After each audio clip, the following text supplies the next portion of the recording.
नमस्कार दोस्तों। राष्ट्रीय लोकदल अध्यक्ष जयंत चौधरी की नज़र इन दिनों 2023 में होने वाले राजस्थान विधानसभा चुनाव पर है। वह चाहते हैं कि राजस्थान में राष्ट्रीय लोकदल को मजबूत किया जाए। 2018 के विधानसभा चुनाव में राष्ट्रीय लोकदल को कांग्रेस गठबंधन से एक सीट प्राप्त हुई थी। कांग्रेस गठबंधन में भरतपुर विधानसभा से सुभाष गर्ग ने जीत दर्ज की थी। वह अकेले एकमात्र पूरे राजस्थान में राष्ट्रीय लोकदल के विधायक थे। बाद में वह कांग्रेस सरकार में राज्य मंत्री स्वतंत्र प्रभार बनी। जयंत चौधरी अपनी पार्टी का विस्तार किस तरीके से कर रही है, इस विश्लेषण पर जाने से पहले मैं आपको थोड़ा पीछे ले जाना चाहूँगा। हाल ही में चंद्रशेखर आज़ाद और राष्ट्रीय लोकदल अध्यक्ष जयंत चौधरी की मुलाकात हुई थी। इस मुलाकात के बाद कई समीकरण सामने आने लगे। तरह तरह की राजनीतिक पृष्ठभूमि के अंदाजे लगाए जाने लगे। कोई कहने लगा कि राष्ट्रीय लोकदल और समाजवादी का गठबंधन अब नहीं रहने वाला है। जयंत चौधरी एक नया गठबंधन बनाने जा रहे हैं। जयंत चौधरी और चंद्रशेखर आज़ाद की जैसे ही मुलाकात हुई, मुलाकात के बाद जैसे ही सोशल मीडिया और मीडिया के माध्यम से चंद्रशेखर आज़ाद और जयंत चौधरी के फ़ोटो वायरल होने लगे, उसके बाद ही राजनीतिक गलियारों में यह खबर बड़ी तेज़ी से फैलने लगी कि जयंत चौधरी नया गठबंधन बनाने जा रहे हैं। हालांकि चंद्रशेखर आज़ाद और जयंत चौधरी की मुलाकात राजस्थान के पाली में हुई घटना को लेकर थी। दरअसल 15 मार्च को राजस्थान के पाली में जितेंद्र मेघवाल नाम के व्यक्ति की हत्या कर दी गई थी।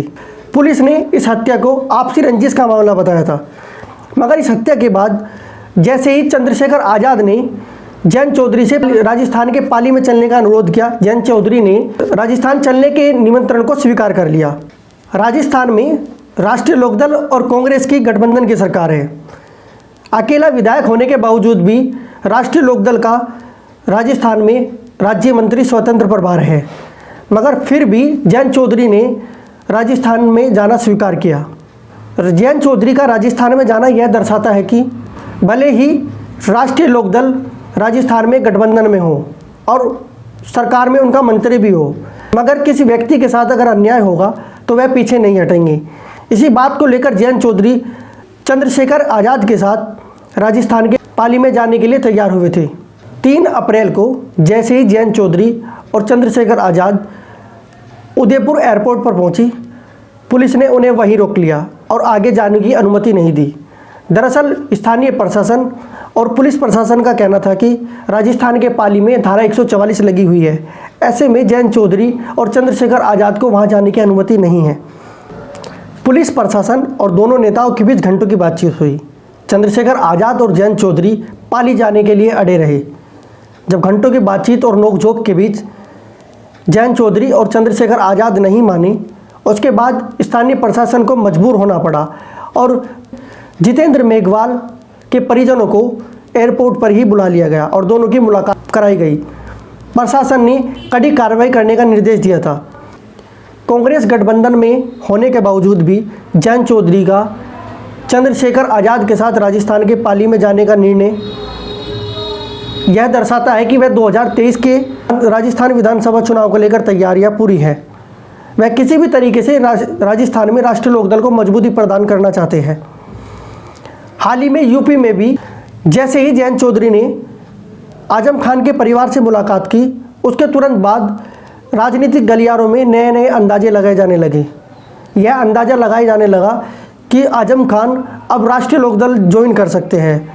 राष्ट्रीय लोकदल और समाजवादी पार्टी का गठबंधन टूटने जा रहा है। राष्ट्रीय लोकदल उत्तर प्रदेश के लगभग 90 से 100 सीटों के बीच अपना प्रभाव रखती है। कुछ सीटें ऐसी हैं जहां पर राष्ट्रीय लोकदल का प्रभाव काफ़ी अच्छा है, वहीं कुछ सीटें ऐसी भी है जहां पर राष्ट्रीय लोकदल का प्रभाव कम है। आपको याद होगा 2013 के दंगे के बाद कहा जाने लगा कि राष्ट्रीय लोकदल का अब प्रभुत्व समाप्त होने जा रहा है। अब राष्ट्रीय लोकदल का धरातल पर कोई राजनीतिक अस्तित्व नहीं बचेगा। मगर 2017 के विधानसभा चुनाव में राष्ट्रीय लोकदल ने एक सीट पर कब्जा किया। राष्ट्रीय लोकदल के एकमात्र विधायक भी बाद में भारतीय जनता पार्टी के शरण में जा पहुंचे। इस प्रकार से 2017 से 2022 के बीच में यूपी विधानसभा में राष्ट्रीय लोकदल की उपस्थिति शून्य हो गई। 2022 के विधानसभा चुनाव में राष्ट्रीय लोकदल ने समाजवादी पार्टी के साथ गठबंधन में चुनाव लड़ा और 8 विधानसभा सीटों पर राष्ट्रीय लोकदल के विधायक जीत कर आए। जिस पार्टी का 2017 में एक भी विधायक नहीं था, उसी पार्टी का 2022 में 8 विधायक जीत कर आए। यह दर्शाता है कि राष्ट्रीय लोकदल के कार्यकर्ताओं ने जमीनी स्तर पर कितनी मेहनत की है। यह सब संभव हुआ है राष्ट्रीय लोकदल के राष्ट्रीय अध्यक्ष जयंत चौधरी और राष्ट्रीय लोकदल के मेहनती कार्यकर्ताओं की वजह से। जिस पार्टी को यह कहकर पुकारे जाने लगा था कि इस पार्टी का अब कोई अस्तित्व नहीं रह गया है, वह पार्टी 2022 के विधानसभा चुनाव में अच्छा प्रदर्शन करती है। वर्तमान में जयंत चौधरी की नज़र राजस्थान विधानसभा चुनाव पर है। जयंत चौधरी भी भाजपा की तरह इन दिनों एक्टिव है। जैसे भाजपा 2024 के लोकसभा चुनाव को सक्रिय है, ठीक उसी प्रकार से जयंत चौधरी भी कम सक्रिय नहीं है।